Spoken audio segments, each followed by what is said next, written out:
Bismillahirrahmanirrahim.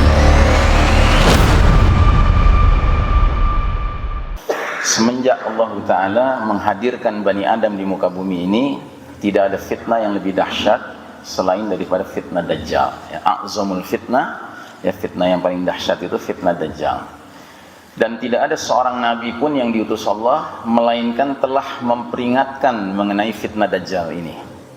Ya.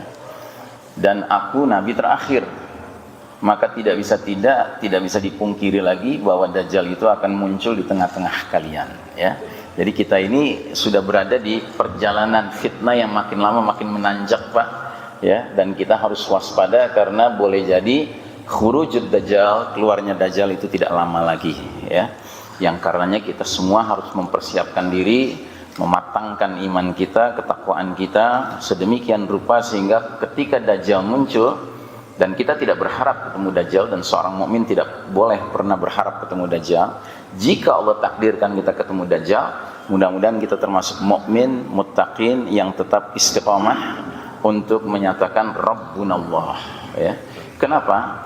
Karena salah satu kiprah Dajjal yang nantinya akan dia perlihatkan adalah dia akan melakukan berbagai atraksi yang luar biasa. Sampai-sampai ketika dia mengatakan ana rabbukum, aku Rabb kalian, akan ada manusia-manusia yang percaya sampai mengatakan anta rabbuna, engkau Rabb kami, tolonglah kami, bantulah kami. Ya, jadi dia bergantungnya tidak lagi kepada Allah Ta'ala tapi kepada Dajjal, ya.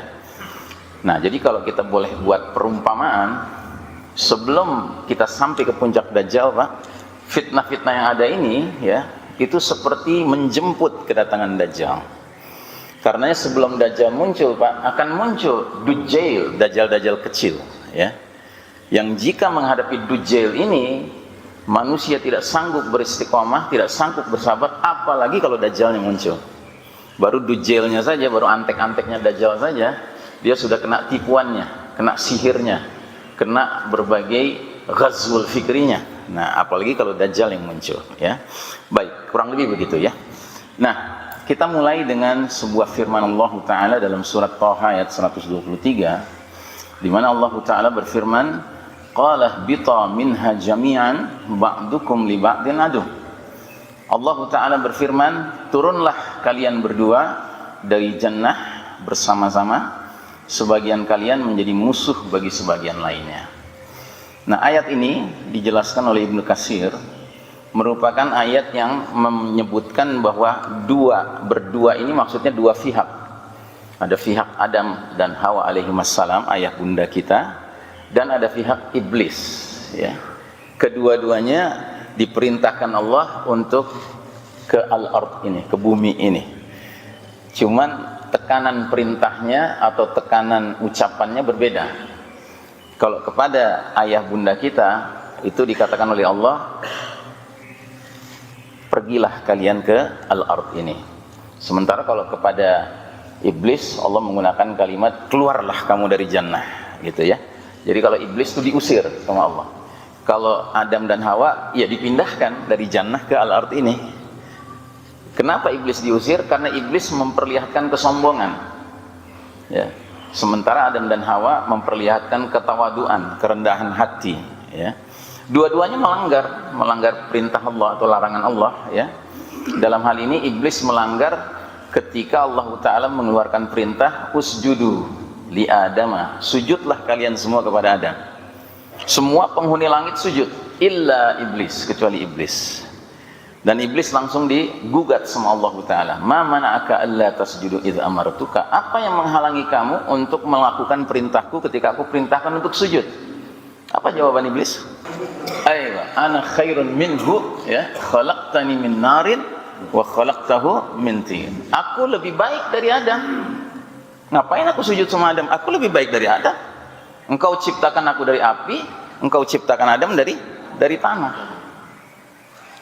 Ada 3 hal yang dikandung di balik jawaban ini, Pak. Pertama, iblis mengingkari bahwa dia melanggar aturan Allah. Dia nggak mau mengakui itu sebuah pelanggaran, ya kan? Di balik kalimat itu kan berarti dia nggak mau mengakui dia melanggar, dia mendustakan, dia mengingkari. Yang kedua, di balik jawabannya ini ada kesombongan. Iya dong? Kan kata Nabi, sombong itu mengandung dua perkara. Yang pertama menolak kebenaran, yang kedua meremehkan pihak lain. Dan dia menolak kebenaran bahwa dia tidak mau sujud, dia nolak. Dan dia meremehkan pihak lain. Dia katakan dirinya lebih mulia daripada Adam. Terus di balik pernyataan dia ada yang ketiga, faham materialisme. Jadi kalau orang bilang faham materialisme itu faham modern, bukan, dia faham yang paling kuno, Pak. Yang paling pertama memperkenalkan faham materialisme adalah iblis. Atas dasar apa? Dia merasa diciptakan dari api lebih mulia daripada diciptakan dari tanah. Ini kan urusan materi, Pak. Api itu materi, tanah itu materi. Nah, jadi barang siapa mempunyai tiga sifat ini, dia sudah keiblisan nih. Jadi kalau dia punya kebiasaan bikin kesalahan, terus terbukti OTT gitu kan, operasi tangkap tangan, masih aja dia ngelak-ngelak, ini ciri iblis nih. Terus yang kedua, barang siapa yang kerjaannya meremehkan orang lain, ya kan, menganggap diri besar, ya kan, kelompoknya besar, yang lain nggak benar gitu kan, hanya kelompoknya yang ikutin sunnah, yang lain enggak gitu, misalnya ya, ini tidak menuduh siapapun, ini punya sifat iblis juga. Terus yang ketiga, kalau selalu membanding-bandingkan mulia hinanya seseorang berdasarkan hal-hal materi, ini juga iblis, Pak. Kenapa orang turun naik mobil mewah, ya kan, itu dibukakan pintunya, ya kan, inggih-inggih di depannya. Begitu giliran turun dari mikrolet, ya kan, nggak dibukakan pintunya. Kenapa? Kan sama saja, materi juga. Ini mobil materi, ini juga materi, gitu, ya. Nah sebaliknya, ayah bunda kita alaihi wassalam juga melakukan pelanggaran. Allah Ta'ala sediakan fasilitas yang begitu nikmat, namanya jannah. Dikasih pakaian, dikasih makanan, dikasih buah-buahan, dikasih minuman, dikasih tempat tinggal. Singkat cerita, Adam dan Hawa dipersilahkan Allah nikmati jannah. Tapi satu hal saja, SK-nya satu, S dan K-nya satu, syarat dan ketentuannya satu. La taqraba hadhihi syajarah. Jangan dekati satu pohon ini. Kita dijelaskan dalam Al-Quran, jannah itu nanti seluas apa, Pak? Arduhas samawati wal ard, ya kan, seluas langit dan bumi. Begitu luas, ya kan, pilihan-pilihan kenikmatan di jannah. Kok bisa gitu ya ditipu untuk nengok kepada yang dilarang? Makanya banyak marketing teknik, ya, itu di pinggir jalan itu tulisannya jangan tengok ke kanan, kita tengok ke kanan, ya kan. Kenapa? Karena kita punya sifat doyan membangkang, Pak, ya kan? Sifat manusia itu ya doyan membangkang. Nah, jadi begitu Allah Ta'ala izinkan ayah bunda kita menikmati jannah, datanglah si iblis ini mengganggu, ya kan? Mengatakan, hai Adam, tahu kamu kenapa dilarang mendekati pohon itu? Karena di pohon itu ada buah, ya, yang kalau kalian makan, kalian akan dapat dua hal. Yang pertama, kalian akan menjadi immortal. Immortal itu artinya nggak mati-mati, hidup abadi. Padahal Adam dan Hawa alaihi wassalam baru tinggal di jannah satu sore saja, satu asar saja. Nikmatnya sudah luar biasa. Nah, mereka langsung terbuai. Wah, kalau yang nikmatnya seasar aja seenak ini, apalagi kalau selama-lamanya, asik juga nih. Nah, gitu kan. Terus yang kedua, lagi-lagi dia pakai faham materialisme. Dia bilang, kalian dilarang makan buah ini agar kalian nggak jadi malaikat. Lah, apa urusannya kok jadi senang pengen jadi malaikat? Karena diajak berpikir materialisme. Malaikat diciptakan dari apa? Dari cahaya. Adam dan Hawa diciptakan dari tanah. Entah kenapa kok bisa gitu loh dipengaruhi untuk menganggap yang dibuat dari cahaya lebih mulia daripada yang dibuat dari tanah, ya. Jadi permainan materialisme ini memang dahsyat, Pak. Kenalah Adam dan Hawa alaihi wassalam, mereka akhirnya tergiur memakan buah itu. Kalau memakan buah kira-kira mendekati pohonnya, Pak? Pasti mendekati, bahkan memanjatnya, ya. Kan zaman itu belum ada sistem AI, ya, alternative intelligence, belum ada, pakai jarak jauh gitu, nggak bisa gitu. Nah, jadi saudaraku rahimakumullah, mereka makan buah terlarang itu dari pohon terlarang. Akibatnya apa? Tiba-tiba pakaian mereka copot. Ingat, yang memberi pakaian kepada Adam dan Hawa siapa? Allah Ta'ala. Allah menjamin semua fasilitas di jannah. Tiba-tiba dia copot. Makanya Ibnu Katsir mengatakan begitu copot pakaian Adam dan Hawa, Adam alaihissalam lari terbirit-birit sambil menjamret daun-daunan dari berbagai pohon di jannah untuk menutupi auratnya. Kata Ibnu Katsir, memang ada dua perkara yang menyebabkan Adam lari. Yang pertama karena malu, auratnya tersingkap. Tapi itu bukan yang paling utama sebabnya. Sebab yang paling utama karena dia tahu bahwa dia diberi pakaian oleh Allah Ta'ala. Kalau pakaiannya copot sendiri, berarti yang mencopot siapa? Allah Ta'ala. Artinya nikmat dari Allah mulai dicabut. Maka dia merasa bersalah luar biasa. Dia lari, ya, malu dia kepada Allah Ta'ala. Dia takut kepada Allah Ta'ala. Dan Allah gugat Adam dan Hawa karena melakukan pelanggaran, sama sebagaimana Allah menggugat iblis ketika nggak mau sujud. Hai Adam dan Hawa, bukankah aku sudah katakan pada kalian bahwa syaitan itu musuh yang nyata? Bukankah aku sudah bilang sama kalian jangan dekati pohon itu? Apa jawaban Adam dan Hawa? Rabbana zalamna anfusana wa illam taghfir lana wa tarhamna lanakunanna minal khasirin. Ya Rabb kami, sungguh kami telah menzalimi diri-diri kami sendiri. Jika Engkau tiada mengampuni dan merahmati kami, niscaya kami tergolong orang-orang yang merugi. Masya Allah, betapa berbedanya jawaban Adam dan Hawa ketika digugat Allah karena melakukan pelanggaran dengan jawaban iblis. Di balik jawaban Adam dan Hawa yang ada adalah 3 hal juga. Pertama, mengakui, jujur, ya kan? Mengakui, nggak ngeles, nggak berusaha untuk menyalahkan pihak lain, enggak, tapi mengakui dengan jujur, kami telah zalim. Yang kedua, mereka memiliki sikap tawadu, rendah hati, mengakui bahwa Allah itu adalah yang maha tinggi, ya, dan mereka ini rendah, dan mereka ini mampu bersalah dan mungkin lupa, begitu. Dan yang ketiga, di balik jawaban mereka ada yang namanya ruhut taubah, spirit ingin kembali kepada Allah Ta'ala. Padahal Allah sedang marah sama mereka, tapi mereka justru merasa kemarahan Allah itu hanya bisa diselesaikan dengan mereka mendekat lagi kepada Allah. Bukan makin menjauh, tapi makin mendekat. Sementara iblis kan sebaliknya tadi Pak, ya. Pertama dia dustakan tuduhan Allah itu bahwa engkau tidak mau bersujud. Dia nggak mau ngaku. Yang kedua dia sombong. Dan yang ketiga dia lari kepada paham materialisme. Nah jadi saudaraku rahimakumullah, karena sebab itu mereka dua-duanya, baik pihak Adam Hawa maupun iblis, dipindahkan dari jannah ke bumi ini. Dengan catatan Adam dan Hawa tidak ada kalimat pengusiran, yang ada adalah pemindahan. Sementara kalau iblis diusir, ya kan? Ukhruj, ya, keluar kamu, innaka minas sagirin. Kamu ini kecil, kamu ini nggak berarti, begitu kata Allah Ta'ala. Ya. Terus iblis minta penangguhan. Ya Allah, tunda dulu deh siksa buat aku, ya kan? Taib, kamu minal munzirin, ya kan, dari kalangan yang diberi penundaan. Begitu diberi penundaan, apa dia bilang?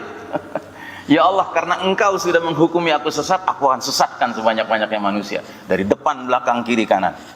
Nah jadi saudaraku rahimakumullah, ini juga salah satu penyakit iblis Pak. Iblis itu tidak pernah punya hubungan baik dengan Allah Ta'ala. Yang ada hubungan su'uzon billah, sangka buruk kepada Allah Ta'ala. Ya, belum apa-apa dia sudah mengatakan karena engkau menyesatkan aku akan sesatkan manusia. Ya. Nah ini tidak boleh menjadi sikap orang beriman. Orang beriman bagaimanapun sulitnya hidup di dunia, dia harus senantiasa memiliki husnuzon billah, sangka baik kepada Allah Ta'ala, bahwa di balik semua musibah yang kita alami, semua penderitaan yang kita alami, pasti ada kebaikan yang nantinya kita akan ketahui belakangan. Saat itu mungkin tidak paham kita, tapi kalau kita tetap husnuzon billah, Allah akan singkapkan buat kita apa maknanya. Nah jadi saudaraku rahimakumullah, dengan kata lain ayat ini adalah ayat yang menegaskan bahwasanya di dunia ini Pak, kehidupan kita di dunia yang fana ini akan senantiasa diwarnai konflik, ya, konflik yang hakiki dan abadi. Antara siapa? Antara pengikut Adam dan Hawa yang selalu ingin hidup sesuai dengan fitrah penciptaan dirinya, mengikuti agama fitrah, agama Islam, dan mereka-mereka yang mengikuti iblis, ya. Itu saja Pak sebenarnya pertarungan kita di muka bumi ini Pak. Gitu. Karenanya termasuk salah satu cara mereka menyesatkan kita, iblis dan konco-konconya, hizbus syaitan, partai syaitan, adalah mereka mengajak kita terlibat dalam konflik yang tidak hakiki, konflik yang tidak abadi. Karena konflik yang hakiki dan abadi itu jelas antara Hizbullah dengan hizbus syaitan. Tapi kalau konflik yang tidak hakiki dan tidak abadi adalah konflik antara sesama anggota Hizbullah dengan sesama anggota Hizbullah. Makanya jangan kita terlibat dengan itu, ya. Dan kita insya Allah mungkin terlibat dengan itu. Kalau yang nggak mungkin yang jenis kedua, mudah-mudahan kita nggak masuk jenis kedua. Jadi keributan, konflik antara sesama Hizbus Syaitan dengan Hizbus Syaitan, ya jelas kita nggak mau masuk situ kan, gitu. Nah, tapi begitulah musuh ya. Nah, jadi karenanya si iblis ini terus bertekad, dia membulatkan tekad dia, disebutkan dalam surat Al-A'raf ayat 16, qala fa bima aghwaytani la'aqudanna lahum siratakal mustaqim. Iblis menjawab, karena engkau ya Allah telah menghukum aku tersesat, aku benar-benar akan menghalang-halangi Bani Adam dari jalan engkau yang lurus, siratal mustaqim. Kemudian aku datangi mereka dari muka, dari belakang, dari kanan, dari kiri, dan engkau Allah tidak akan dapati kebanyakan mereka taat atau bersyukur.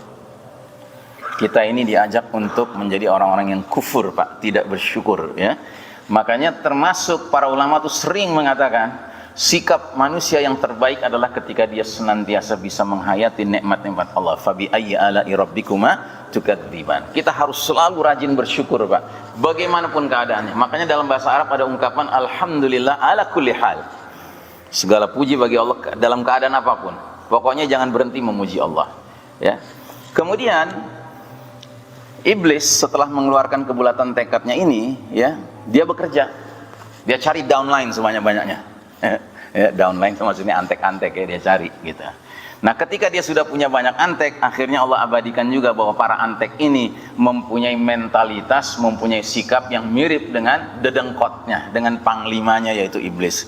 Diabadikan dalam surat Al-Baqarah 217, وَلَا يَزَالُونَ يُقَاتِلُونَكُمْ حَتَّى يَرُدُّوكُمْ عَنْ دِينِكُمْ إِنِ اسْتَطَاعُوا. Mereka kaum kufar, ini kan berarti sudah manusia nih, manusia yang menjadi pengikut iblis ini, tidak akan berhenti memerangi kalian orang-orang beriman sampai kalian murtad, keluar dari agama kalian jika mereka sanggup. Ya. Jadi ruhnya sudah sama dengan panglimanya, Pak, dengan iblis. Berbulat tekad, dan bahkan kebulatan tekad itu diwarnai dengan semangat continuously, terus menerus, nggak ada cerita berhenti, Pak. Jadi kalimat wala yazaluna itu artinya mereka tidak akan pernah berhenti, tidak akan pernah berhenti ya, continuously, 24 hours a day, 7 days a week, 12 months a year ya kan, 24 jam sehari, 7 hari sepekan, 12 bulan setahun, terus menerus. Yang ada dalam pikiran mereka adalah program bagaimana memurtadkan orang-orang beriman ya. Dan kita sudah berada di era, Pak, di mana fenomena kemurtadan itu sudah luar biasa ya, mewarnai kehidupan umat Islam ya. Hadisnya berbunyi, badiru bil a'mali fitanan ka qita'il lailil muslim yusbihu ar-rajulu mu'minan wa yumsi kafiran aw yumsi mu'minan wa yusbihu kafiran yabi'u dinahu bi'aradin minad dunya. Nabi bersabda, segeralah kalian beramal sebelum datangnya era fitanan. Fitanan itu artinya fitnah tapi jumlahnya banyak, Pak. Fitnah yang masif. Kalau era fitnah yang masif itu sudah datang, apa yang terjadi? Dunia berubah ka qita'il lailil muslim, laksana sepotong malam yang gelap gulita. Masih ada cahaya pagi, siang, sore. Karena gelap di sini maknanya bukan harfiah, maknanya kiasan ya.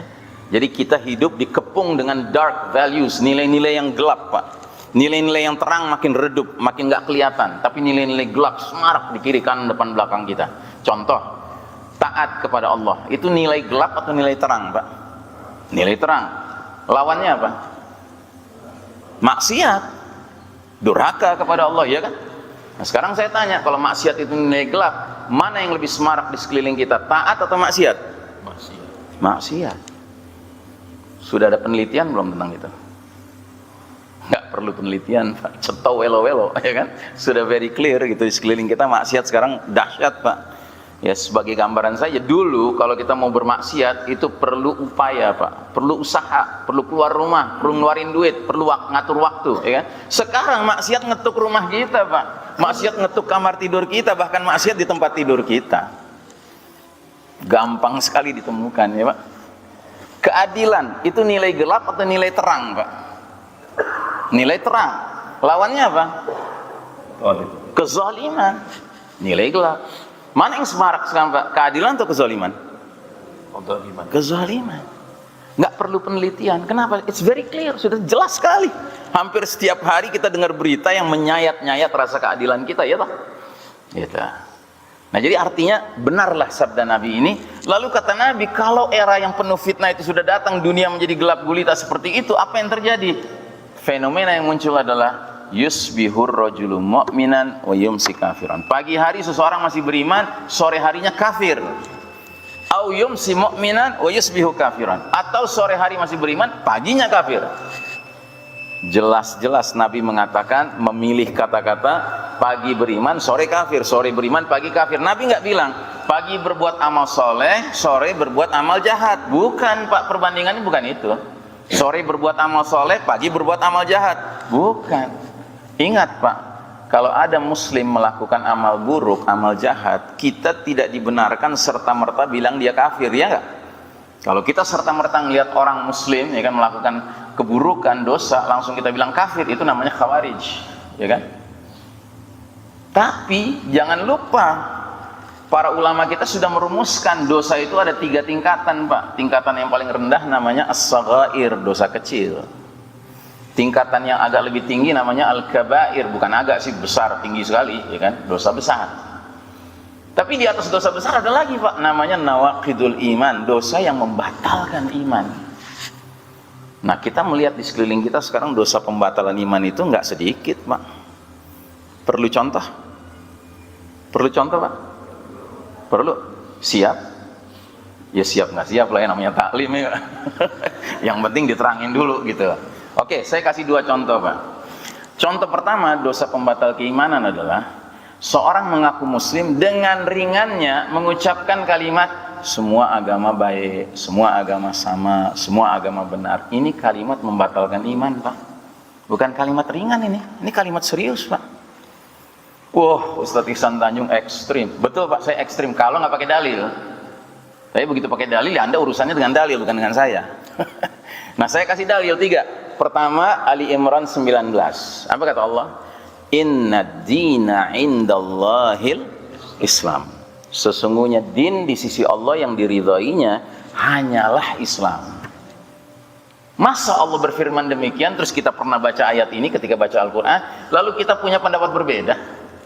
Kita mengatakan, nggak gitu-gitu amat lah, masa sih cuman Islam yang diridhoi sama Allah? Saya punya tetangga kanan rumah saya, Nasrani, baiknya luar biasa sama saya, tiap masak ngirim makanan ke rumah. Tetangga kiri saya Muslim, jenggotan segini, anggota partai Islam, koruptor. Enggak lah, agama mau baik semua, tergantung oknumnya. Nah, gitu ya kan? Ada nggak dengar orang ngomong begitu sekarang Pak? Ada kan? Nah, dia nggak paham bahwa cara pandang dia seperti itu mengarahkan dia kepada nawaqidul iman, batal iman Pak. Belum puas Ustaz? Oke, saya kasih ayat kedua. Catat, surat Ali Imran juga ayat 85. Apa kata Allah? Wa may yabtaghi ghairal islami dinan falan yuqbala minhu wa huwa fil akhirati minal khasirin. Barang siapa mencari agama selain Islam, sekali-kali enggak akan diterima darinya oleh Allah Ta'ala, dan dia di akhirat akan termasuk orang yang merugi. Apa kurang faham kita makna ayat ini? Apa kita masih mau menafsirkan bahwa enggak lah, ada orang-orang bukan muslim baik-baik gitu? Ya ada memang, cuma tetap aja itu kafir gitu. Saya pernah ditanya dalam suatu kajian, Ustadz, emangnya orang kafir yang berbuat baik nggak bisa masuk surga? Gitu. Karena saya pernah dengar seorang Habib bilang, bisa orang baik itu, orang kafir itu walaupun baik, karena baik, ya kan dia bisa masuk surga. Saya bilang, kalau seperti itu logikanya, buat apa kita beramal ibadah? Buat apa kita beramal soleh? Sama saja kita menuduh Allah nggak adil dong. Masa hamba-hambanya yang sungguh-sungguh beramal ibadah, beramal soleh, masuk surga, sama orang kafir juga masuk surga? Ya nggak bisa Pak. Ticket to paradise is iman, ya kan? Karcis untuk masuk surga nggak ada lagi Pak, iman. Selain iman nggak ada karcis masuk surga. Gitu. Ada satu lagi ayat biar lengkap, biar witir ya Pak. Jadi tadi Ali Imran 19, Ali Imran 85. Sekarang Al-Hijr ayat 2. Apa kata Allah? Rubbama yawaddul ladzina kafaru law kanu muslimin. Kelak di akhirat nanti, seringkali orang-orang kafir itu berandai-andai di waktu di dunia dia menjadi muslim. Kira-kira informasi ini menunjukkan nanti di akhirat orang kafir bakal berbahagia atau bakal menyesal? Ini sesalan orang kafir Pak. Dan sesalan mereka itu nggak jadi muslim, bukan nggak jadi mukmin Pak. Mana yang lebih tinggi, muslim atau mukmin? Mukmin. Nggak jadi muslim aja, dia udah nyesel. Kenapa? Karena nanti ada muslim-muslim Pak, yang dosanya saking banyaknya ya, nggak selesai di dunia, lewat musibah, lewat penyakit, nggak selesai juga dosanya, lewat azab kubur, nggak selesai juga, akhirnya mesti masuk neraka dulu, dicuci sama Allah, sampai ke titik tertentu udah selesai, habis dosanya, imannya masih ada, itu yang menyebabkan dia pindah ke jannah. Nah si tetangganya orang kafir ngelihat tuh, wah tadi bareng-bareng sama kita, tahu-tahu dia pindah ke surga, wah karena dia muslim. Nah dia nyesel Pak. Jelas ya Pak? Nah ini dosa batal iman, mengatakan semua agama sama, semua agama baik, semua agama benar. Itu bermula dari faham apa Pak? Dari faham iblis, musuh-musuh Allah yang sekarang menguasai dunia ini, yang disebut pluralisme. Be careful, hati-hati dengan faham ini Pak. Faham pluralisme sekarang disebarluaskan. Bahkan sekarang ini ada rencana dari elit global ingin mewujudkan one global religion, satu agama mendunia Pak. Oke, terus yang kedua, dosa pembatal iman yang sekarang juga marak di mana-mana adalah dosa istihza'u biddin, mengolok-olok agama, Pak. Mengolok-olok agama bukan dosa kecil, bukan dosa besar, tapi dosa yang membatalkan iman, ya. Dari mana dalilnya? Dari surat At-Taubah ayat 65 ayat 66. Orang-orang munafik zaman Nabi dulu itu ikut jihad, Pak. Beda sama orang munafik sekarang. Kalau orang munafik sekarang pengecut semua gitu, ya kan? Orang munafik zaman dulu ikut jihad Pak, ikut perang. Jadi dalam suatu peperangan, ya selesai perang, pulanglah Nabi dan kaum muslimin, di sela-sela mereka ada munafikin ikut. Di tengah perjalanan, ini munafik-munafik ini mengolok-olok Rasul. Gitu. Kalimatnya kurang lebih, ya kan? Baru saja kembali dari peperangan orang-orang yang paling penakut di medan perang dan orang-orang yang dipimpin oleh orang yang buncit perutnya, mengolok-olok Nabi itu, ya. Ternyata ucapannya ini, ya, terdengar sama seorang sahabat yang mukmin. Sahabat ini langsung bilang, aku laporkan engkau kepada Rasul. Dan di zaman dulu itu kalau kafilah perjalanan, baik perjalanan safar biasa maupun perang, ya kan, itu amir paling depan, ya. Nah ini yang mengolok-olok nih munafik nih di baris-baris agak tengah belakang gitu, ya. Dan si mukmin ini bilang, saya akan lapor sama Nabi. Maka dia lari ke depan, mau lapor sama Rasul, ya kan? Belum sampai ke Rasul, ayat sudah turun, ya kan? Kepada Nabi, ya kan? Kalau ditanyakan kepada mereka, kenapa kalian begitu rupa mengolok-olok, ya kan? Mereka akan menjawab, ya kan? Kami main-main aja, gitu. Don't take it too seriously. Jangan terlalu serius lah, kami main-main aja. Katakan pada mereka, apakah dengan Allah, Rasulnya, ayat-ayatnya kamu mengolok-olok, ya kan? Qad kafartum ba'da imanikum, sungguh telah kafir kamu setelah beriman. Batal Pak iman Pak, mengolok-olok agama Allah. Nah jadi begitu si mukmin ini datang kepada Rasul, ya kan, melaporkan, ya kan, Nabi diam aja. Nyusullah si munafik ini, minta-minta maaf gitu, ya kan. Langsung dibacakan ayatnya, ya kan. Enggak usah minta maaf, ya kan. Sudah kafir kamu setelah beriman. Sampai digambarkan dalam kitab tafsir itu, si munafik itu megang pelana kudanya Nabi, ya kan, itu sampai keseret-seret gitu. Nabi nggak pedulikan. Gitu. Nah, kalau kita sekarang kan ngolok-ngolok, kita rame gitu kan, nanti dia muncul di televisi bilang maaf gitu kan, nggak serius, kan persis kan. Nah ini membatalkan iman Pak. Makanya hati-hati kalau kita ada di boarding gate airport misalnya mau naik pesawat, ada TV Pak, sedang menayangkan stand up komedi gitu kan, sedang muncul seorang pelawak, ya kan, nyerempet agama gitu Pak. Hati-hati. Kalau kita bisa menemukan remote control TV-nya, cari Pak, matikan gitu, biar nggak ada yang dengar. Tapi kalau nggak bisa juga, minimal kita menjauh. Kenapa? Karena ada ayat juga mengatakan barang siapa yang ikut mendengarkan, dosanya sama yang mengolok-olok. Nauzubillahi min dzalik, ya. Nah, karenanya kita orang beriman ini sadar sesadar-sadarnya bahwa kita harus memiliki jiwa dakwah, Pak. Jiwa komunikasi dengan siapapun, termasuk orang kafir. Dan kita siap bergaul dengan mereka, kita siap bergurau dengan mereka. But we know our limits, tapi kita tahu batas, Pak. Nggak ada cerita bergurau, mengolok-olok berkaitan dengan 4 hal, Pak. Allah, Rasulnya, kitabnya, dan agamanya. Ini 4 ini, Pak, nggak boleh jadi bahan olok-olok, Pak. Bahan bercandaan. Kenapa? Karena ini 4 perkara yang harga mati. Makanya jangan teriak yang lain, Pak. Harga mati. Enggak, Pak. Enggak ada. Selain Allah, Rasul, kitab, dan din, kita boleh bilang ini harga mati. Tapi selain itu enggak ada yang harga mati. Bisa ditawar, Pak. Selain itu. Buktinya apa? Buktinya sampai mati 4 perkara ini yang ditanya. Man rabbuka, siapa Rabb kamu? Rabbi Allah, kata mukmin. Madinuka, apa agamamu? Dini al-Islam, kata mukmin. Ma hadzal rajul alladzi bu'itsa fikum, siapa laki-laki yang diutus kepada kalian? Huwa Muhammad Rasulullah sallallahu alaihi wasallam.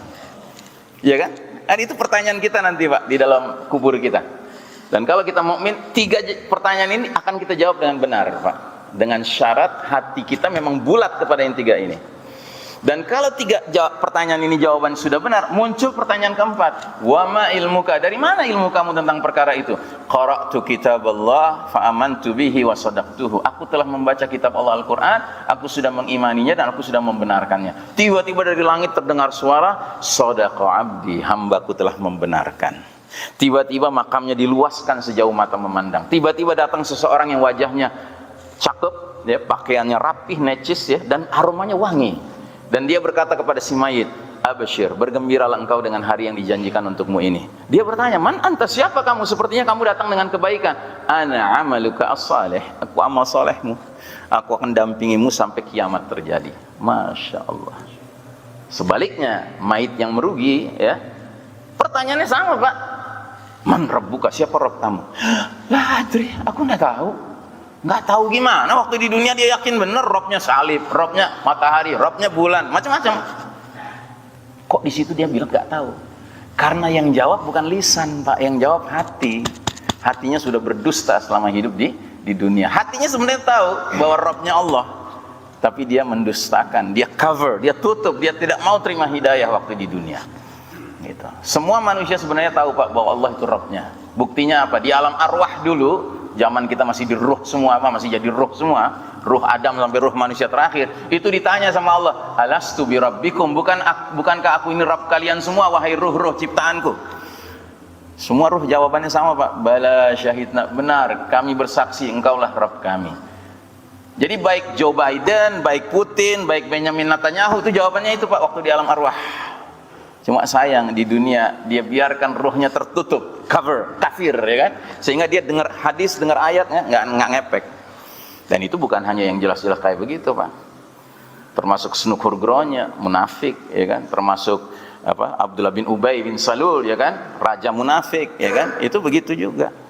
Nah, jadi ditanya man rabbuka, jawabannya la adri, aku nggak tahu. Ditanya madinuka, apa agama kamu? La adri, aku nggak tahu. Di dunia dia yakin betul, saya Kristen, saya Hindu, saya Buddha, saya komunis, saya LGBT, kan gitu, ya kan? Ini kan agama semua, Pak. Gitu. Tapi di situ nggak bisa jawabnya. Ditanya, ma hadzal rajulul ladzi bu'itsa fikum, siapa laki-laki yang diutus kepada kalian?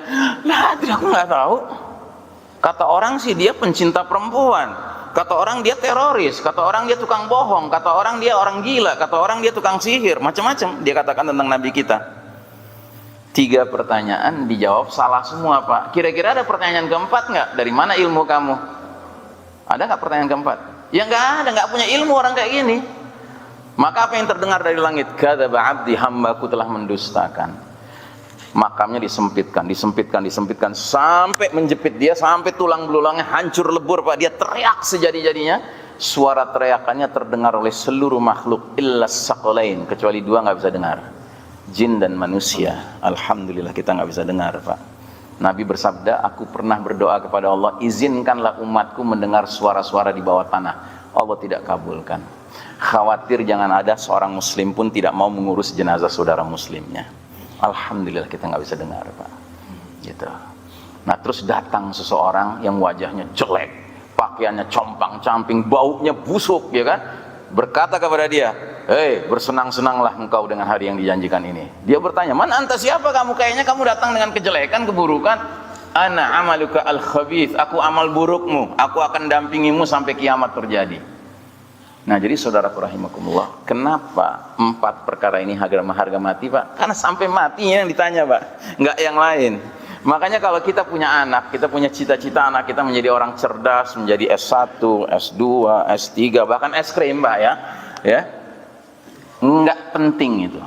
Kalau bisa alhamdulillah, tapi itu nggak penting. Yang lebih penting apa? Ilmu tentang 4 perkara. Ma'rifatul Rabb, mengenal siapa Rabbnya. Ma'rifatul ad-din, mengenal apa agamanya. Ma'rifatul Nabi, mengenal siapa nabinya. Dan ma'rifatul kitab, mengenal manual book kehidupannya apa. Al-Qur'anul Karim. Baik, saudaraku rahimakumullah, jadi mereka berusaha memurtadkan kita dari harga-harga mati ini, Pak. Kita dibuat tidak mau terus-menerus mengatakan Rabbuna Allah. Kita dibuat untuk terus-menerus tidak mau mengatakan bahwa agama kita hanya Islam. Jangan dong dalam wirid kita bilang raditu billahi rabba wa bil islami dina. Dalam kelakuan kita raditu billahi rabba wa sekularisme dina. Raditu billahi rabba wa komunisme dina. Raditu billahi rabba wa pluralisme dina, ya kan? Jangan. Ya kalau Rabbnya Allah ya dinnya Islam. Ya. Kalau milih din yang lain berarti Rabbnya bukan Allah dong. Itu. Nah, jadi saudaraku rahimakumullah, Syekh Utsaimin mengatakan bahwa ghazwul fikri, perang pemikiran, perang opini yang dilancarkan Barat lebih berbahaya daripada peperangan bersenjata. Sebab pengaruh pemikiran dapat menyusup ke setiap rumah dengan keinginan pemilik rumah sendiri tanpa ada penolakan maupun perlawanan sedikit pun. Sementara peperangan militer tidak dapat mengobrak-abrik rumah atau negara kecuali setelah melalui adu kekuatan panjang dan perlawanan sengit. Dan ngerti apa yang mesti dibela, ngerti apa yang mesti dipertahankan. Tapi kalau yang namanya ghazwul fikri, Pak, itu orang kena peluru ghazwul fikri malah bilang, tolong dikerasin suaranya, tolong dibagusin gambarnya, kan gitu. Bukannya malah kesakitan, ya kan, malah minta ditambah. Ya, itulah jahatnya ghazwul fikri, ya. Nah, sementara fitnah ghazwul fikri ini makin lama makin berat, Pak. Seperti yang tadi sudah saya jelaskan, ada gunung fitnah, Pak. Gunung fitnah. Ini hadisnya. Nabi bersabda, suatu ketika para sahabat sedang ngobrol-ngobrol tentang Dajjal. Nah, ini juga pelajaran buat kita, Pak. Ya, para sahabat tuh kalau ngobrol tuh tema-temanya kayak gitu, Pak. Ya, bukan ngobrol sekedar tentang masalah apa namanya, ya yang kayak kita obrolin lah gitu. Kita mah levelnya rendah banget gitu. Kalau para sahabat tuh ngobrol tuh tentang fitnah yang paling dahsyat, Dajjal, ya. Nah, Nabi mendengar itu langsung ikut nimbrung. Apa kata Nabi? Sungguh fitnah sebagian kalian lebih ku khawatirkan dari fitnah Dajjal. Dan tiadalah seseorang selamat dari rangkaian fitnah itu melainkan dia pasti selamat pula menghadapi fitnah berikutnya. Dan tidak ada fitnah yang dibuat sejak adanya dunia ini, baik fitnah kecil maupun fitnah besar, melainkan dalam kerangka menjemput datangnya fitnah Dajjal. Makanya gambarannya kayak gunung, Pak, karena Dajjal itu puncak fitnah.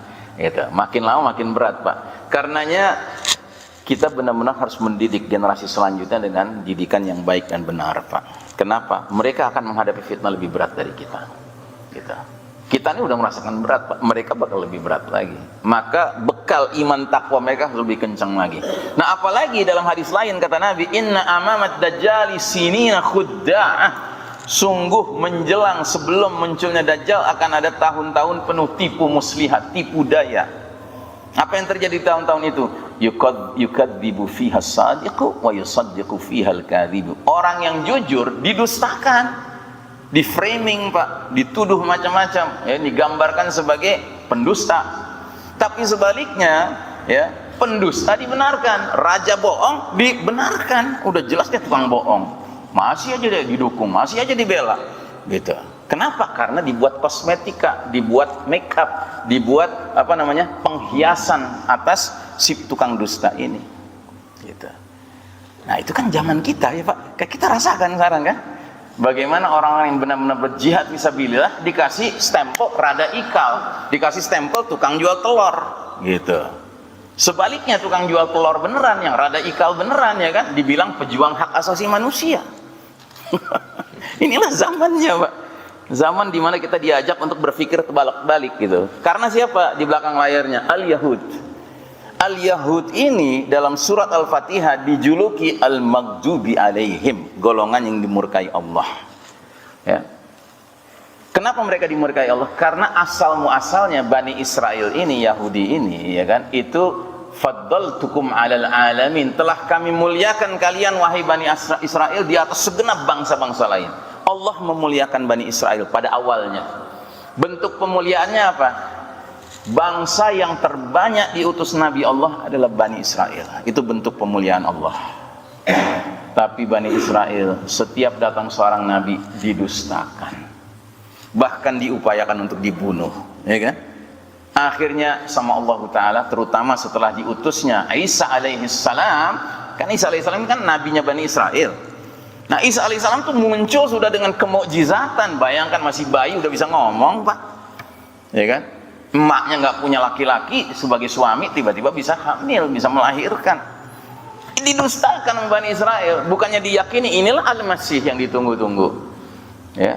Mereka dustakan, mereka bilang emaknya pezina. Ya. Mereka bilang Isa alaihissalam itu tukang sihir. Gitu. Padahal udah jelas-jelas masih baik bisa ngomong, ana Abdullah, aku ini hamba Allah, aku diutus untuk Bani Israel. Bayangkan masih dalam buayan. Didustakan, akhirnya distempel sama Allah. Ya, dikarenakan kalian senantiasa mendustakan para nabi, membunuh para nabi, akhirnya Allah tutup hati mereka. Kalau sudah ditutup berarti Allah murka sama mereka. Kalau Allah murka kepada satu kaum, artinya kaum itu akan melihat segala sesuatu terbalik-balik, Pak. Yang hak akan kelihatan batil, yang batil akan kelihatan hak. Nah, repotnya kita sedang ditakdirkan Allah di zaman di mana yang menguasai dunia ini Yahudi.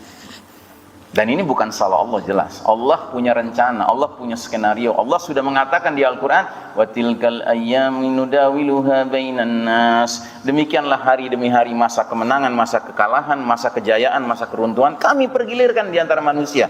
Ada eranya umat beriman ini berjaya, ada eranya umat beriman ini harus kalah. Nah, kita sedang kalah sekarang, Pak.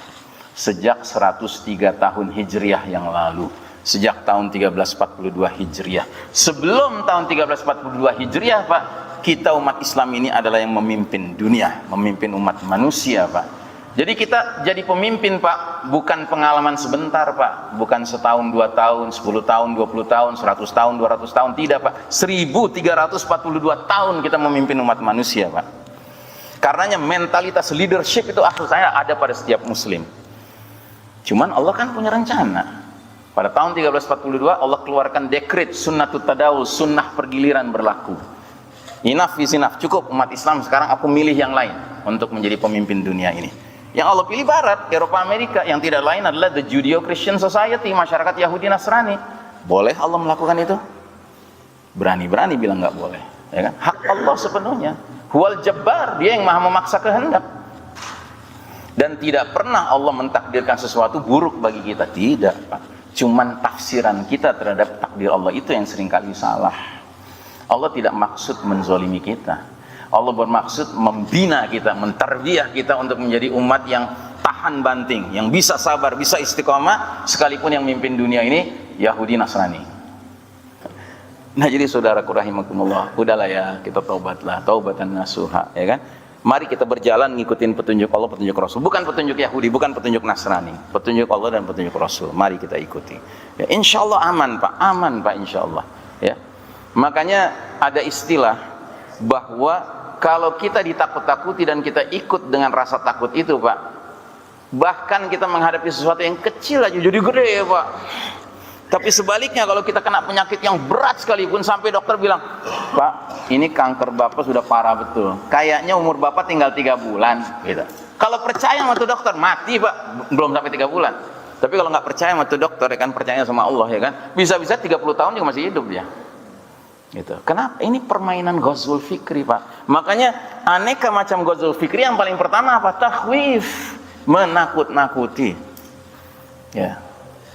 Be a mu'min, jadilah mukmin. Mukmin itu ciri khasnya apa? Wala tahinu wala tahzanu wa antumul a'launa in kuntum mu'minin, kata Allah. Surat Ali Imran 139. Janganlah kalian merasa hina, janganlah kalian berkecil hati, janganlah kalian bersedih hati, padahal kalian orang-orang yang tertinggi derajatnya jika kalian benar-benar beriman. Kalau kita benar-benar beriman, Pak, nggak ada tuh yang namanya merasa hina, merasa inferior, merasa takut, gitu, nggak ada. Ya kita ini aja.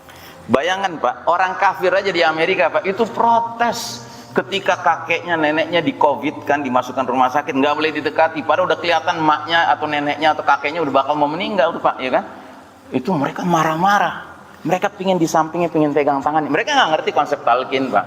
Tapi rupanya fitrah manusia kalau melihat sesama saudara manusianya sudah menjelang meninggal, itu dia pingin mengantarkannya, ya kan? Itu kan fitrah manusia, Pak. Terus kok bisa-bisanya kita dibikin aturan nggak deket-deket? Ada teman saya orang Betawi, Pak, tinggal di rumahnya sama ayahnya, udah kakek-kakek.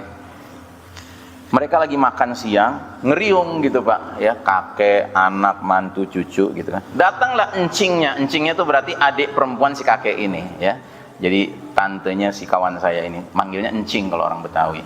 Begitu datang encingnya, ngelihat abangnya, dia bilang, "Bang, abang kalau makan begini ngeriung sama anak sama cucu semuanya. Emang biasa begini, emang kenapa?" "Aduh, enak banget ya." Ini lagi zaman Covid ya.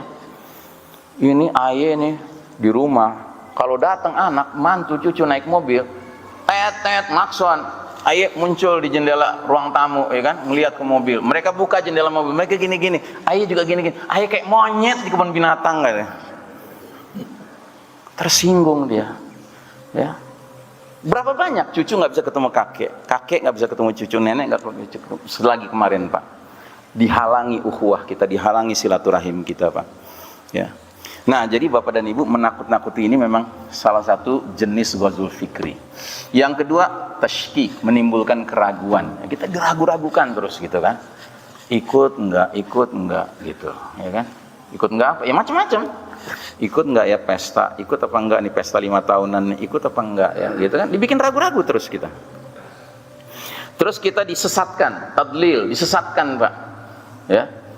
Kita dibuatkan contoh orang yang kayaknya pantas untuk didukung sama umat Islam. Padahal di belakang layar mereka udah atur nih orang. Gitu, udah diatur Pak. Ini orang ternyata orangnya mereka juga, tapi dikesankan seolah-olah orang kita gitu kan. Dikira macan gitu, nggak taunya kucing. Belakangan baru ketahuan gitu. Ya. Astagfirullah, taubatan nasuha gitu, ya kan? Karena mereka sesatkan. Terus mereka perindah, ya kan? Sesuatu yang sebenarnya jahat ya kan diperindah gitu, ya. Seperti dulu tuh ada tokoh di negeri ini Pak, ya kan, dia bilang, wah kalau saya ngeliat perempuan, saya lihat ini kan nikmat dari Allah, harus saya syukuri katanya gitu kan. Ini kan memperindah sesuatu yang sebenarnya haram, gitu. Jadi logikanya dibalik Pak. Melakukan sebuah yang haram, ya kan, sesuatu yang haram dikesankan kayaknya justru itu bukti bersyukur, ya. Nah, baru-baru ini ada seorang pemikir Islam, dia mengeluarkan statement di sosial media ya. Dia membahas tentang larangan di Perancis. Sekarang di Perancis Pak ada larangan baru Pak, bukan pakai niqab dilarang. Kalau itu sudah lama ya, larangan pakai niqab. Sekarang larangan wanita pergi ke kampus pakai abaya. Abaya itu gamis, ya kan? Jadi harus pakai pakaian wanita Eropa gitu loh. Pakai celana atau pakai rok gitu kan. Pokoknya gimana caranya supaya wanita itu nggak berpenampilan Islami, begitu, ya kan? Nah, si pemikir Islam ini membahas, dia bilang, inilah kultur Barat yang memang tidak bisa menghargai wanita katanya, ya. Mereka itu ngakunya mereka menghargai wanita. Mereka menuduh Taliban Afghanistan itu menghina wanita dengan melarang wanita pergi ke sekolah. Tapi mereka justru dengan cara begini sebenarnya melarang wanita pergi ke sekolah. Karena muslimah yang istiqomah pasti lebih memilih untuk nggak kampus daripada harus menanggalkan abayanya, gitu. Berarti mereka berpura-pura, mereka sama aja kalau nuduh bahwa Afghanistan itu melarang wanita belajar ke sekolah, ya kan? Mereka sebenarnya lebih parah karena mereka melarang dengan cara yang memalukan katanya gitu. Melarang orang berpakaian sebagaimana keyakinannya. Dan bahkan kalau kita pelajari kenapa di Afghanistan dilarang wanita, ini kan pelarangan sementara. Orang mereka baru 50 tahun perang gitu kan, masih menata kehidupan. Mereka harus memastikan kurikulum yang ada di sekolah itu kurikulum yang aman atau tidak. Kalau sudah aman baru wanita boleh sekolah. Itu kan niatnya bagus. Nah, sementara mereka nah, jadi istilahnya mereka memperindah sesuatu yang sebenarnya rusak, ya. Jadi dengan dalih kalau mau pergi ke sekolah, pergi ke kampus harus berpakaian kayak wanita kebanyakan, ya kan? Itu sebenarnya seolah-olah memperindah supaya orang bisa melihat kecantikan wanita, padahal sesungguhnya itu adalah bentuk penghinaan kepada wanita. Sebab wanita dalam pandangan Islam bukan dinilai berdasarkan kecantikannya, tapi dinilai berdasarkan akhlaknya, berdasarkan ilmunya, akalnya, ya kan, wawasan pengetahuannya, komitmennya kepada Shiratal Mustaqim. Itulah kemuliaan seorang muslimah. Beda dengan kemuliaan wanita-wanita Barat, ya kan, itu berdasarkan kecantikan, berdasarkan kemolekan, gitu. Makanya mereka punya konsep child free. Pernah dengar ya istilah child free? Nggak mau punya anak. Kenapa nggak punya anak? Berarti hamil berarti belendung gitu, perut jelek kan penampilannya, ya. Belum lagi nanti efek daripada pernah melahirkan, ya kan, wah, gelambir segala macam gitu kan. Enggak, maunya cantik terus, ya kan. Kan cetek sekali Pak, kemuliaan berdasarkan kemolekan, kecantikan. Islam tidak begitu. Nah jadi mereka memperindah itu, sesuatu yang sebenarnya haram diperindah. Nah terus yang kelima, mereka melarutkan identitas, ya, tadzwib. Mereka membuat kita kehilangan identitas Pak. Makanya mereka kalau ngomong muslim, itu mereka seringkali mengajukan pertanyaan, oh kamu muslim, muslim apa? Gitu. Nah kita harus jawab, oh saya muslim moderat, gitu. Saya muslim toleran, gitu. Ya. Saya muslim Nusantara, gitu, ya kan? Nggak bisa bilang muslim saja, nggak bisa, nggak boleh, gitu. Padahal perintah Allahnya gimana? Wa qul ishhadu bi annana muslimun. Katakanlah, saksikanlah kami ini muslim. Kalau kita masih perlu embel-embel Pak, saya muslim toleran, menandakan kita nganggap Islam nggak toleran. Kalau kita masih mengatakan saya muslim Nusantara, berarti seolah-olah kalau nggak pakai Nusantara berarti belum muslim. Gitu. Muslim itu artinya orang berpegang pada Islam. Islam itu dinul haq, agama yang benar, satu-satunya. Bahkan agama yang kata Allah Ta'ala, al-yawma ya'isal ladzina kafaru min dinikum. Pada hari ini telah berputus asa orang kafir mengalahkan agama kalian. Orang kafir itu berputus asa Pak, mengalahkan agama kita Pak. Cuman yang mereka nggak berputus asa apa? Mengalahkan kita umat Islam. Nah susahnya kita kadang nggak bisa membedakan antara umat Islam dan Islam. Kalau Islam itu sempurna Pak, nggak ada kekurangannya sama sekali. Makanya kalau kita mengatakan saya Muslim, titik, itu menunjukkan bahwa kita yakin Islam itu sudah sempurna. Sebab dengan kita menyatakan Muslim nggak pakai embel-embel lagi, berarti dalam Islam itu sudah lengkap semuanya. Kalau kita bilang saya Muslim progresif, saya Muslim modern, berarti seolah-olah Islam nggak progresif, seolah-olah Islam nggak modern. Memang kita perlu betul-betul memastikan iman takwa kita ini sedemikian rupa kokohnya, sehingga pertarungan pemikiran yang dilansir oleh musuh-musuh Allah yang memang sedang Allah kasih keleluasaan mereka memimpin dunia saat ini, tidak kemudian menjadikan kita korban dan mangsa Pak dari Ghazwul Fikri. Ya, karena Ghazwul Fikri ini jauh lebih dahsyat pengaruhnya daripada Ghazwul Askari atau Ghazwul Jasadi, ya, perang fisik atau perang militer.